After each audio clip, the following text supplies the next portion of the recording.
Ассалому алейкум бародаро ҳама каса. Ина ирӯз дар меҳмонии мо Беҳрӯзҷон, ина Камил карате ҳардиш омадаган. Ина сари як пӯла чой даҳем.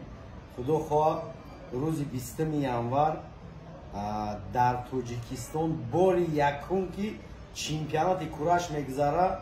Ин ҳами додароро ман даъват мекунам, агар ки қабул кунӣ даъвати моро, марҳамат.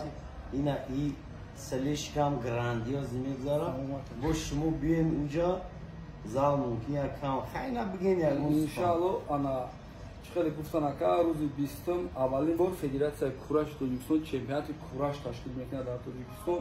иншалло мо мерем ака, мием бо аудитория худмона даъват мекунем, мием ва как всегда чизе ки шумо ташкил мекунем мо медонем ки дар сатҳи баланд мегзара ва мо ҳам дар ҳамунҷа мешем ҳамроҳи аудиториямон ака. От души, брат, от души.